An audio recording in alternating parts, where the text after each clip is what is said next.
C'est un constat. Les pesticides présents dans les fruits et légumes suscitent souvent la peur, alimentés par des idées reçues et par des informations trompeuses. Mais que dit vraiment la science? Bonjour à tous et bienvenue dans cette émission. Aujourd'hui, nous allons voir et démystifier les croyances pour séparer les fantasmes des faits. Et nous allons voir qu'est-ce qui est réellement présent dans nos assiettes. Donc nous allons analyser le communiqué, ce récent communiqué qui a été publié le 20 décembre de l'AFIS, Association française pour l'information scientifique, dont cette année j'ai été adhérent. Peur et désinformation autour de traces de pesticides dans les fruits et légumes. Nous assistons à une nouvelle campagne de promotion de peur infondée. Sur le plan médiatique, tout est parti d'une dépêche AFP du mardi 17 décembre 2024, titrée « Des résidus de pesticides dangereux dans les fruits et légumes en France ». L'agence y reproduisait les seuls éléments de langage de l'association Génération Future, qui avait rendu public le matin même un rapport sur le sujet. La dépêche AFP était alors arrivée quasiment à l'identique par de nombreux médias. Des résidus de pesticides dangereux retrouvés dans 80% des produits, des fruits et 48% des légumes pour l'article de Libération. Encore trop des résidus de pesticides dangereux dans les fruits et légumes en France, Ouest France. Des résidus de pesticides dangereux dans 62% des fruits et légumes non bio analysés par Génération Future. Là, c'est un peu plus précis. Ici, France Bleu, France 3. Des pesticides dangereux présents dans 2/3 des fruits et légumes conventionnels, l'humanité. Une dangerosité inquiétante, ce que l'on sait des résidus de pesticides retrouvés dans 62% des fruits et légumes non bio, CNews, etc. Des informations.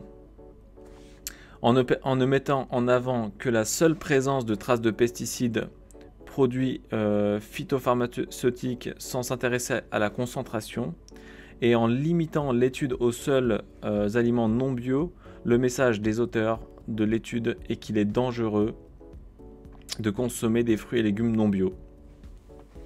C'est d'ailleurs ce qu'ont retenu les grands titres de la presse.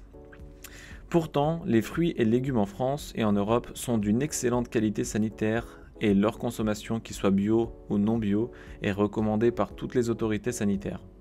Le dernier rapport de l'autorité européenne de sécurité des aliments EFSA, publié en avril 2024, rend compte de l'analyse de 11 727 échantillons faits en 2022 dans le cadre du programme de contrôle coordonné par l'Union européenne.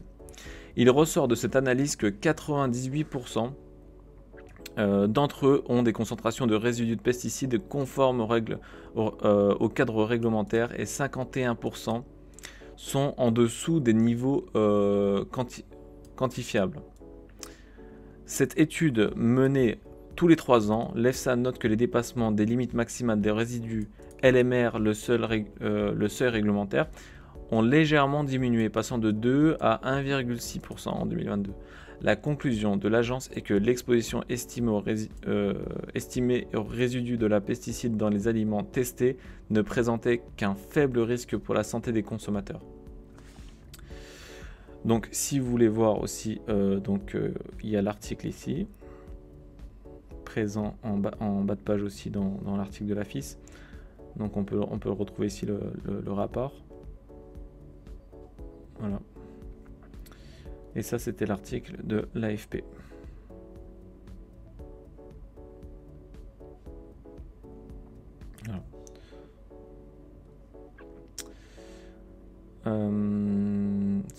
Alors, où est-ce qu'on en était? Par exemple, ajoutons que les LMR sont de valeur administrative établie de façon à rester bien en deçà des seuils toxicologiques d'un facteur minimum de 100 par rapport à la dose sans effet ou DSE, c'est-à-dire la plus forte dose sans effet toxique avéré chez l'animal. Ainsi, le respect des LMR garantit que les quantités de résidus pesticides qu'un individu est susceptible de retrouver dans son alimentation sont non toxiques, que ce soit à court ou à long terme. Enfin, le message prioritaire des autorités sanitaires et qu'il faut consommer davantage de fruits et de légumes. C'est le sens du célèbre slogan « Au moins 5 fruits et légumes par jour ». Il est donc malvenu d'encourager à se détourner des fruits et légumes non bio ou de suggérer que ceux-ci seraient dangereux. Ces informations sont complètement ignorées par l'AFP et par les journaux qui ont relayé le communiqué de presse associatif. À la source des informations. L'association Génération Future se fixe pour mission de lutter contre les produits phytosanitaires et les engrais de synthèse, et le recours à l'utilisation d'organismes génétiquement modifiés en agriculture. Elle déclare faire la promotion de l'agriculture biologique, article 2 de ses statuts. À ce titre, elle reçoit des financements des entreprises de cette filière, Biocoop, Bjorg, Léa, Nature, Naturalia, Nutergia, etc.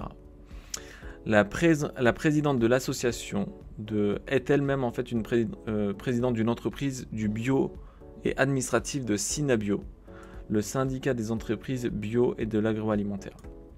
La campagne initiée par Génération Future s'inscrit dans un contexte de baisse du chiffre d'affaires de l'industrie du bio depuis 2020. Son communiqué de presse se conclut par cette demande. Il faut donc que le nouveau gouvernement mette en place des mesures de soutien fortes à la consommation d'aliments bio, et notamment en restauration collective,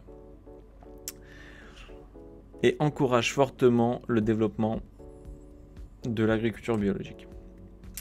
C'est donc dans cet objectif que l'étude de Génération Future présente l'analyse de la fréquence de détection des résidus dans 1996 échantillons d'aliments non bio. Le rapport se concentre sur la fréquence de détection, combien d'échantillons dépassent le seuil de détectabilité, et non pas sur la concentration, la dose réelle à laquelle le consommateur est exposé, véritable marqueur d'un risque possible. Les aliments bio ont été volontairement écartés de l'étude. S'ils avaient été pris en compte, l'analyse aurait mis en évidence la présence des résidus de pesticides dans de nombreux d'entre eux. En effet, l'agriculture biologique utilise des pesticides qui, bien que présentés comme naturels, ne sont pas nécessairement exempts de risques. Par ailleurs, les moyens modernes de la chimie analytique permettant de détecter sur certaines molécules, à l'état de traces infimes, des résidus de pesticides venant des champs voisins peuvent être identifiés. L'AFIS dénonce un emballement médiatique. L'AFIS déplore une nouvelle fois l'agitation de peurs infondées. Les pesticides sont de substances actives qui doivent être utilisées avec précaution, et c'est pourquoi les réglementations sont de plus en plus rigoureuses sont mises en place. Dans tous les cas, les dépassements de LMR constatés font l'objet d'un suivi qui, en fonction du danger présenté par la matière active, mise en évidence et le niveau d'exposition prévisible à la denrée concentrée, peut conduire à des retraits ou au rappel du marché des produits végétaux concernés. L'AFIS dénonce l'instrumentalisation de ces peurs à des fins de promotion d'une filière économique. Promotion faite en présentant les produits des filières concurrentes comme dangereux pour les consommateurs. Les deux filières ont leur place et correspondent à des attentes différentes des consommateurs et produisent toutes deux des fruits et légumes d'excellente qualité sanitaire. L'AFIS déplore également que des grands médias relaient ces peurs sans fournir des éléments scientifiques permettant d'éclairer le sujet. Il est vrai qu'on peut dire que ces médias sont tombés dans le panneau, je pense. De telles campagnes altèrent la perception des principaux enjeux sanitaires et environnementaux par la population. Cette communication anxiogène conduit une majorité de Français à penser que les pesticides représentent un risque plus important que le tabagisme ou l'alcool. Le principal problème de santé publique concernant les fruits et légumes est leur trop faible consommation. Conseil de l'administration de l'AFIS le 20 décembre 2024. Enfin, moi je pensais que c'était important de relayer cette information, donc dites-moi ce que vous en pensez. et je vous dis à très bientôt.